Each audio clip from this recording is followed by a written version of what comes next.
You ever feel like something's wrong, but you don't know what? Like you're doing everything you're supposed to, but nothing actually feels right. You wake up tired. You smile in conversations, but your chest stays tight.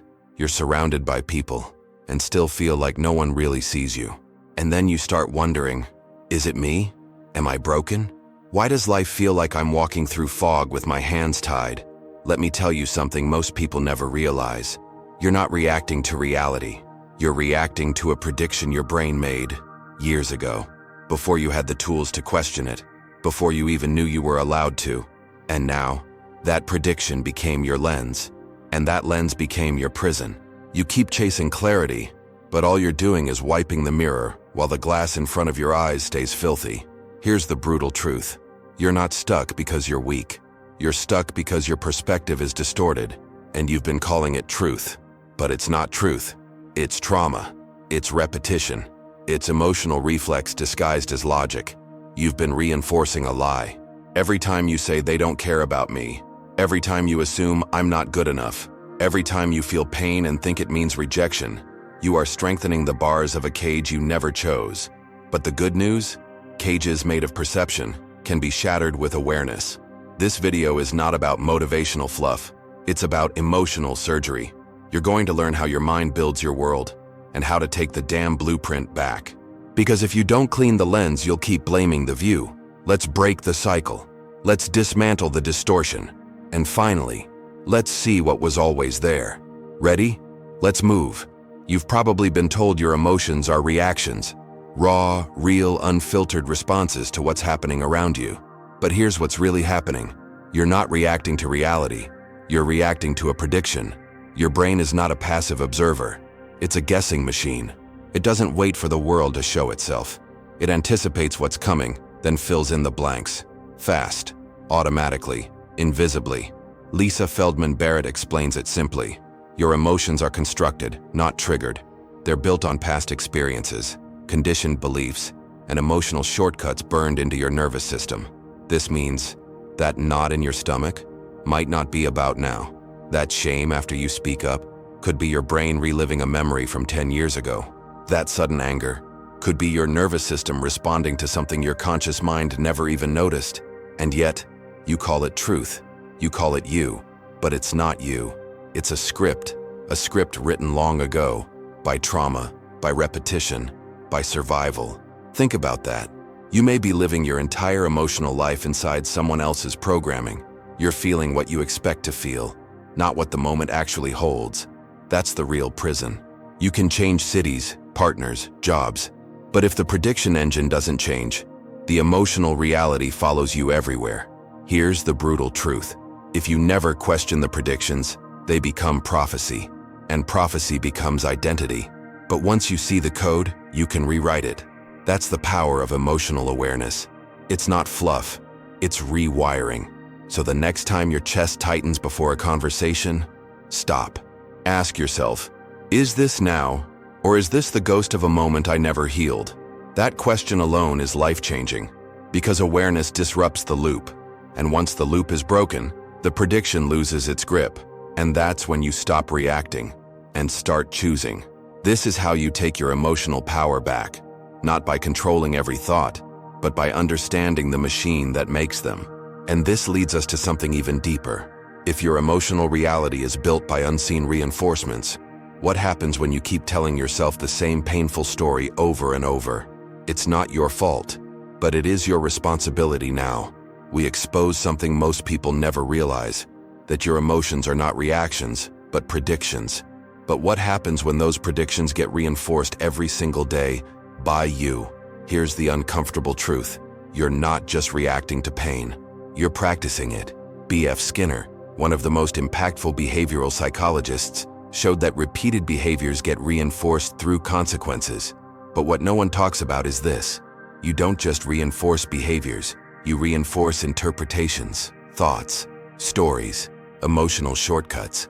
Every time you say to yourself, they probably don't like me, or I always screw this up, or this never works for me, you're not being realistic. You're being repetitive. And your brain loves repetition. It rewards it, because repetition means predictability, and predictability feels safe. even if it hurts. That's why you keep going back to the same self-defeating thoughts. Not because they're true, but because they're familiar. And the familiar, even when toxic, feels safer than the unknown. Let that land. Your suffering isn't just coming from the world. It's coming from the emotional patterns you unconsciously rehearse. You're training your mind to expect rejection, failure, abandonment, and then calling it self-awareness. But it's not awareness, it's conditioning. And here's the brutal part. If you don't interrupt the loop becomes your personality. You begin to identify with it. I'm anxious. I'm broken. I'm not lovable. Not as passing feelings, but as permanent truths. But they're not truths. They're rehearsed conclusions, echoes of old emotional data, running on autopilot. This changes everything, because it means you don't need to fix yourself. You need to interrupt the reinforcement. That starts with awareness, then questioning, then replacing, because whatever you reinforce wins. So next time that thought creeps in, I'm not enough, they're going to leave, I always fail, catch it, pause, say, I'm not doing that today, and then choose a new narrative, even if you don't fully believe it yet, even if it feels strange. That discomfort, that's the sound of a new pathway being carved. And this leads us to a deeper trap, one that's harder to see. Your ego, not the arrogant kind, the fragile kind, the one that distorts the world just to protect your image of yourself. We'll go straight into that mirror, because protecting the illusion might be the very thing that's keeping you in pain. We just uncovered how repetition turns emotional lies into internal laws. But there's something even deeper reinforcing that loop, something inside you that wants the loop to stay intact. And that thing is your ego, not the loud, arrogant ego we love to criticize. I'm talking about the fragile ego, the one built to protect your identity at all costs, even if it means distorting your entire perception of the world. Marcus Aurelius once said, "You have power over your mind, not outside events. Realize this, and you will find strength." But most people never get there. Why? Because the ego won't let them. Your ego's job is to keep your identity coherent, predictable, in control, even if that identity is built on pain. So when someone criticizes you, your ego doesn't just hear feedback, it hears threat. When a relationship ends, your ego doesn't feel loss, it feels failure. When you're uncertain about the future, your ego doesn't pause, it panics. Why? Because it would rather you live in a distorted reality than question who you are. That's why pain becomes familiar, why overreacting feels justified, why self-protection becomes self-sabotage. Here's the brutal truth. Your ego is not keeping you safe. It's keeping you stuck. And worse, it's using your own thoughts to do it. Every time you tell yourself, "They're probably judging me," or "I can't handle this," or "I'm not ready," that's not truth. That's the ego scrambling to maintain its illusion of control. But the cost? Perspective. You stop seeing reality as it is, and start seeing it as your ego needs it to be. Small, defensive, fragile. This is why you suffer. Not just because life is hard, but because your internal lens is cracked. You're interpreting everything through fear of identity collapse. And the scariest part? You don't even realize you're doing it. But once you do, everything changes. Because now, instead of reacting to pain, you start questioning the story underneath it. And this leads us to something most people never consider. Your body isn't just reacting to emotions. It's being chemically flooded by the emotional lens you're stuck in. We'll break down how your brain's own chemistry, cortisol, dopamine, literally shifts the way you see the world, and how to stop being biologically trapped in survival mode. It's not just mental anymore, it's physical. Let's go there. We just uncovered how the ego twists perception to protect identity. But what if your perception isn't just shaped by thoughts, but by chemistry? What if your body is reinforcing the same distorted lens over and over again? Here's what's really happening. When you live in a constant state of stress, even low-grade background anxiety, your brain releases cortisol. That's not just a stress hormone, it's a lens changer.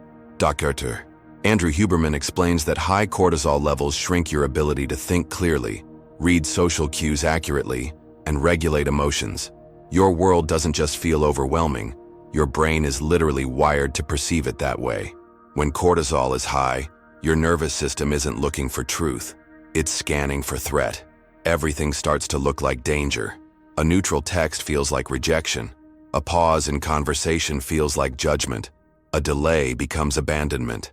You're not seeing the world, you're seeing danger. Now pair that with low dopamine, the neurotransmitter responsible for motivation, reward, and possibility, and you've got a recipe for emotional collapse. Because without dopamine, nothing feels worth it. Your goals feel empty, your energy drains, hope disappears. This is the trap no one talks about. You're trying to change your mindset inside a body that's stuck in survival mode. You can't just think positive when your brain chemistry is screaming unsafe. That's why affirmations don't work when you're drowning. That's why journaling feels pointless when your body is bracing for impact. It's not because you're weak, it's because your system is flooded. And flooded systems don't process logic. They react with instinct. But here's the good news. You can shift it, not by force, but by regulation. Start with awareness. Notice your physical state. Tight jaw, rapid breath, shallow chest. That's not random, that's data. Then, disrupt the loop.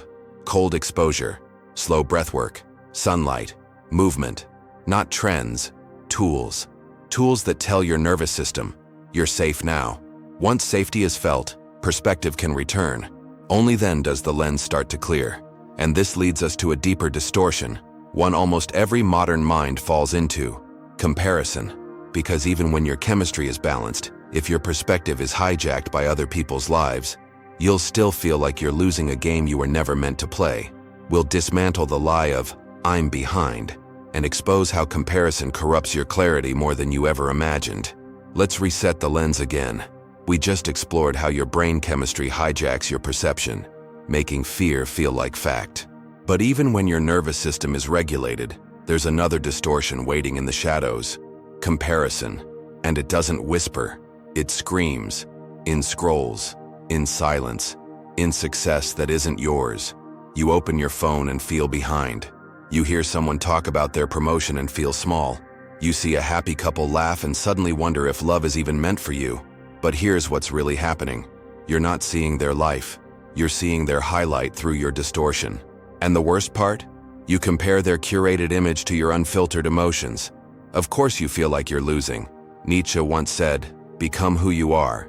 But you can't do that when your identity is shaped by borrowed metrics. Comparison is the fastest way to erase your own perspective. It steals your voice. It fractures your clarity. It convinces you that your timeline, your struggles, your pace are wrong, not because they are, but because they don't match the illusion in front of you. Here's the brutal truth. Most of your pain isn't from failing. It's from believing you're supposed to be somewhere else by now. Someone else. More accomplished, more attractive, more certain. But behind is a lie, invented by an invisible scoreboard no one agreed to play on. Comparison is emotional poison. You drink it daily, thinking it's self-improvement. But it's self-erasure. You can't see your path when your eyes are locked on someone else's. You can't hear your intuition when your mind is busy echoing their choices. You can't grow in truth if you're measuring yourself with fiction. So what do? You stop asking, "Why am I not there yet?" and start asking, "Who told me there was even the goal?" Clarity begins where comparison ends. You clear the lens by reclaiming your center, your pace, your values, your lived experience. This is emotional rebellion in the age of noise, and it's the beginning of freedom. But here's something even more subtle and more dangerous. Many people think they're seeing reality just because they're not scrolling. But what if your lens is still biased, even when you think it's neutral? Next, we'll expose the illusion of objectivity, and how even when you believe you're just being logical, your perception is already choosing sides. Let's dismantle the myth of neutrality. We just pulled the mask off comparison, revealing how it hijacks your clarity with someone else's fiction. But here's the trap that still remains. Even after you unplug, even after you slow down, you think you're finally seeing things as they are, but you're not. You're always interpreting. Even when you swear you're being objective. Even when you say, "I'm just calling it like I see it." But here's what's really happening. There is no raw perception. Your brain doesn't present you with reality. It filters it. It strips it, edits it, colors it, based on your past, your beliefs, your wounds, your fears, your wants. Every perception is a projection, and if you don't know that, you'll trust the distortion. You'll call cynicism realism. You'll call emotional numbness maturity. You'll call resignation wisdom. But that's not truth. That's a lens pretending to be a mirror. Here's the brutal truth. The more convinced you are that you're neutral, the more blind you probably are to your own programming. Think about it. If you were raised in chaos, you might interpret calm as suspicious. If you were raised in control, you might see freedom as dangerous. If you were taught to perform for love, silence might feel like rejection. Your nervous system isn't neutral. Your memories aren't clean. Your attention isn't random. Everything you notice and everything you ignore is part of the lens. And the scariest part? Most people will defend their lens to the death thinking they're defending truth. But this realization isn't meant to destabilize you. It's meant to free you. Because once you stop assuming your perception is objective, you can finally choose to refine it, to clean it, to widen it, to see what you've never allowed yourself to see. This is what real perspective is. Not a fixed position, but a conscious relationship with perception itself. This is self-awareness. This is metacognition, and it's the gateway to freedom. So now that you understand your lens isn't neutral, how do you start changing it? How do you shift your emotional architecture without suppressing what you feel or faking what you don't? Now, we'll give you the most important practical tool in this entire video, a triad technique that helps you rebuild your interpretation in real time. No more guessing, no more default reactions, just clarity, chosen from within. We just shattered the myth of neutrality, exposing how every moment is filtered through emotion, memory, and meaning. But now comes the most important question. If you're always interpreting, how do you change the interpretation? How do you shift your perspective? Not in theory, but in the heat of the moment. Here's the truth. You can't fight the lens. You have to retrain it. And that begins with a practice I call the triad shift. 3 questions that create an emotional pattern, interrupt, and return you to conscious perception. It sounds simple, but it's not. It requires honesty, stillness, courage. Question 1. What am I feeling right now? Name it without shame. Tight chest? Call it fear. Burning in your throat? Maybe it's resentment. Hollow numbness? Could be grief hiding under exhaustion. Your body is a broadcast system. But most people are too busy running from the signal to decode it. Question 2. What story am I telling myself about this feeling? Here's where the lens comes in. You're not just feeling hurt. You're telling yourself, they don't care. You're not just feeling anxious. You're telling yourself, I'm about to fail again. That story amplifies the pain. It anchors it. This is where emotional distortion becomes identity. But you're not done yet. Question 3. What else could be true here? This is where the magic happens. Maybe that silence wasn't rejection. Maybe it was confusion. Maybe the delay isn't a personal attack. Maybe it's someone else's struggle. You don't have to fully believe the new story yet. You just have to offer it and let your nervous system feel the possibility. Because that possibility, it's a crack in the glass. And one crack is enough to let the light in. Here's the brutal truth. Your default interpretations have had years, sometimes decades, of practice. You won't replace them in a day, but you can interrupt them in this moment. And if you keep doing that, you stop being a prisoner of your reactions. You become the architect of your perception. This is metacognition in action, not abstract, not intellectual, embodied clarity, chosen. And this brings us to the final shift. What if you've been blaming the world, when it's not the view that's broken, but the window you're looking through? Let's clean the lens. You've come this far. You've questioned your emotions. You've exposed your conditioning. You've faced your ego. You've interrupted your chemistry, your comparisons, and your automatic stories. And now you're standing at the edge of something most people never reach. Perspective. Real perspective. But here's what's really happening. Most people never change their lives because they keep trying to change the world when what really needs to change is the lens. Imagine this. You're staring through a window, but the glass is smeared with fingerprints, fogged by breath, cracked by old storms. You can barely see out, but you don't realize it. You think the world is gray. You think it's ugly, harsh, cold. You blame the landscape, but it was the window all along. That window is your perspective. It's the lens you've been using to see your life, your relationships, your future. And the dirt on it?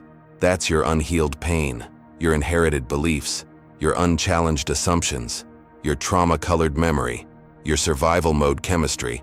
The moment you realize this, truly feel this, everything changes.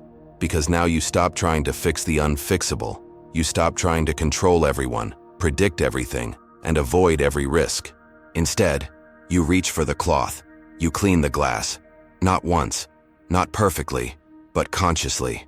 And every time you do, your world sharpens, colors return, light reappears, and for the first time in a long time, you see, not what your pain told you to see, not what your fear filtered, but what's actually there.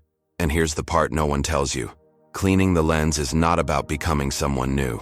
It's about finally recognizing who you were before the distortion. That's what healing really is. Not an upgrade, a recovery of truth. So let's make this personal. You're not unlovable. You were just taught to see love as conditional. You're not behind. You've just been measuring yourself with someone else's ruler. You're not broken. You've just been operating with a fogged lens trying to read the map in the dark. But now, you have the light. You have the tool. You have the truth. And the next time life feels unbearable, remember this. It's not always the situation. It might just be the glass. Take a breath, wipe it clean, and look again. This isn't motivational fluff. This is emotional clarity, neuroscience, psychology, philosophy. But most of all, this is yours. Because the world doesn't change when you demand it to. It changes when you change the way you see it. And that power? It's been in your hands the entire time. So now, what will you do with it? Take a breath. Let this settle. Not just in your mind, but in your body. You didn't just watch a video. You just walked through a process that most people avoid for a lifetime. And if you're still here, it means something inside you already knows. You're ready. Ready to stop blaming the world for what only your lens could see. Ready to stop confusing survival with clarity. Ready to stop calling your emotional reflexes truth. What we uncovered here wasn't simple information. It was a mirror, held up gently, honestly, relentlessly. We showed you how your emotions aren't raw reactions. They're predictions. How your thoughts aren't facts. They're reinforcements. How your ego isn't protecting you. It's distorting you.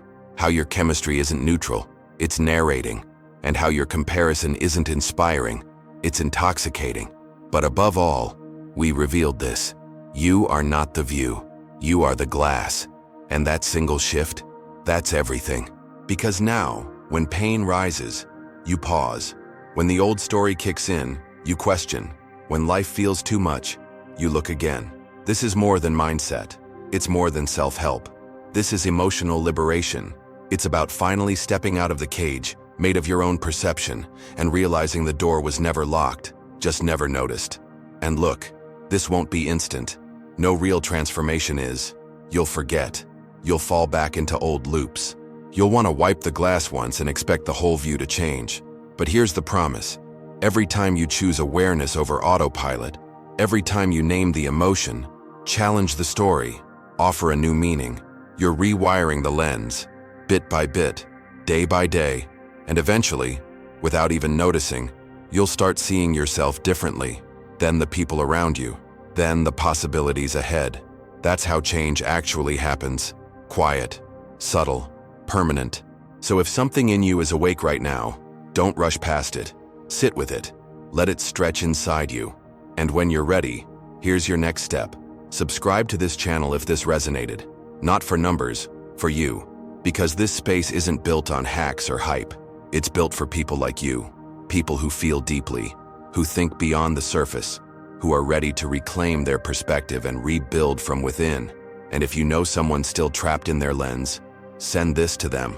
You might just hand them the key they've been searching for.